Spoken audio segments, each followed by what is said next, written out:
दोस्तों, आज की यह रिपोर्ट बहुत ही गंभीर और दर्दनाक है। हाल के दिनों में कुछ राज्यों में छोटे बच्चों की मौतों का एक समूह सामने आया है, जिसके पीछे शक किया जा रहा है एक कॉफ सिरप पर। मामले की शुरुआत मध्य प्रदेश के छिंदवाड़ा जिले और कुछ मामलों में राजस्थान से हुई, जहां छोटे बच्चे सर्दी खांसी की दवा पीने के बाद अचानक किडनी फेल होने जैसे लक्षण दिखाने लगे और कई की मौतें हो गईं। आधिकारिक जांच में पाया गया कि जिस सिरप का बैच इस्तेमाल हुआ उसका नाम कोल्ड्रिफ था और उसे बनाने वाली कंपनी के नाम रिपोर्ट्स में श्रीसान कंचीपुरम तमिलनाडु बताई जा रही है। राज्य प्रशासन ने उस कंपनी की निर्माण यूनिट को सील कर दिया और उस बैच की बिक्री पर रोक लगा दी गई। लैब और स्वास्थ्य अधिकारियों की शुरुआती रिपोर्ट्स के अनुसार कोल्ड्रिफ के संदिग्ध बैच में एक घातक रसायन डीथाइलीन ग्लाइकॉल (DEG) पाया गया। यह औद्योगिक सॉल्वेंट एंटीफ्रीज में इस्तेमाल होने वाला रसायन है, जो इंसानों के लिए विषैला है और विशेषकर बच्चों में कम मात्रा में भी किडनी पर गंभीर असर डालकर मृत्यु तक करवा सकता है। कुछ जांचों में यह भी संकेत मिले कि निर्माता ने दवा बनाने में सही किस्म के फार्मास्यूटिकल ग्रेड एक्सिपिएंट जैसे ग्लाइसरीन प्रोपिलीन ग्लाइकॉल न लेकर सस्ती गैर फार्मास्यूटिकल सामग्री का उपयोग किया, जो दूषित निकली। इससे DEG या मिलते जुलते प्रदूषक दवा में आ सकते हैं। मृत्यु संख्या पर रिपोर्ट अलग अलग है क्योंकि जांच अभी जारी है।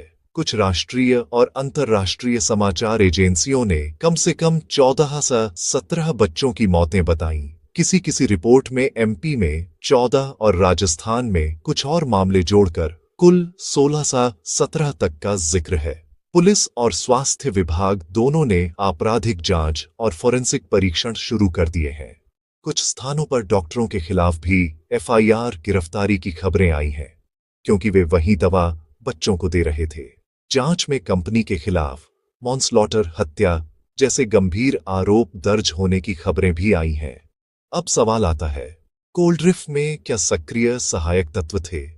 रिपोर्ट्स में कोल्ड्रिफ में आमतौर पर मौजूद घटक बताए गए हैं: chlorpheniramine maleate, antihistamine, paracetamol, fever, pain reducer और फेनिलेफ्रीन, डिकंजेस्टेंट। यानी यह एक सामान्य कॉम्बिनेशन सिरप था जिसे बच्चों की सर्दी खांसी में दिया जाता था। समस्या यहाँ यह नहीं कि दवा का फॉर्मूला असामान्य था, बल्कि दवा के माध्यम एक्सिपिएंट या विनिर्माण के दौरान दूषित हो जाने में थी। कुछ राज्य आदेशों में विशेष बैच नंबर जैसे SR3 एक्सपायरी APR 2027 के साथ का उल्लेख भी आया है। इसलिए लोग सर्वसाधारण बैच नंबर देखकर भी अपने घरों में दवाइयों की जांच कर सकते हैं। क्यों यह बार बार होता आ रहा है? ये कोई नया मुद्दा नहीं है। पिछले वर्षों में भी कई बार बच्चों के मौतों से जुड़े मामलों में दवाइयों में डायथाइलीन ग्लाइकॉल या एथिलीन ग्लाइकॉल जैसा विषैला सॉल्वेंट निकला है। 2022-23 में WHO ने 4 पेडियाट्रिक सिरप्स पर चेतावनी जारी की थी, जिनसे गैम्बिया में दर्जनों बच्चों की मृत्यु जुड़ी। उस मामले में जिन नामों का जिक्र हुआ था, उनमें प्रोमेथाजीन ओरल सॉल्यूशन, कोफेक्समलिन बेबी कॉफ सिरप, मेकॉफ बेबी कॉफ सिरप और मग्रिप एन कोल्ड सिरप जैसे उत्पाद शामिल थे और निर्माता कंपनियों के खिलाफ अंतर्राष्ट्रीय जांचें चलीं। 2024 में भी कुछ देशों ने बेनिलिन पीडियाट्रिक के एक बैच को वापस बुलाया था, क्योंकि प्रयोगशाला में DEG पाई गई थी।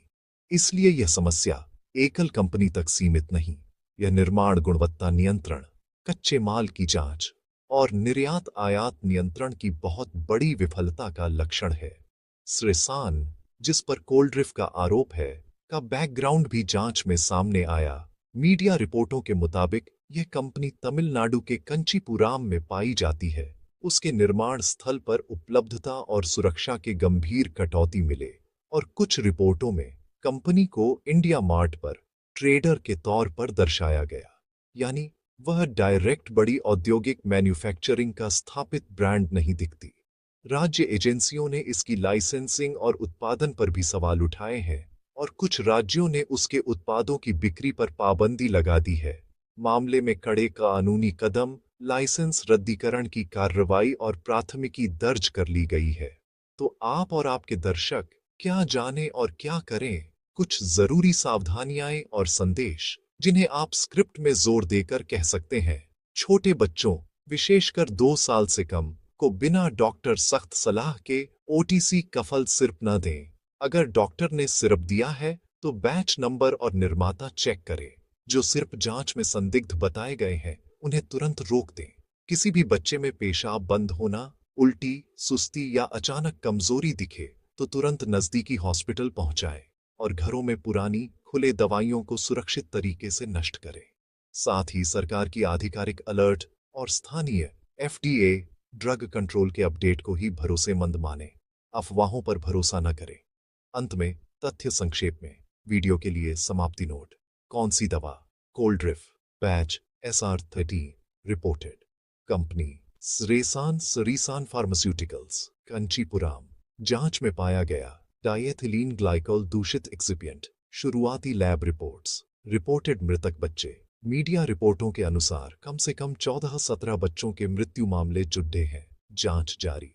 ऐतिहासिक संदर्भ।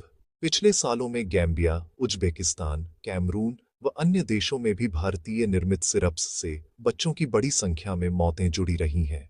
WHO ने चेतावनियां जारी की हैं। वीडियो के अंत के लिए सुझाव। अगर आप भी ऐसी जानकारी चाहते हैं तो चैनल सब्सक्राइब करें और ध्यान रखें, दवा केवल डॉक्टर की सलाह से, खासकर बच्चों के मामले में।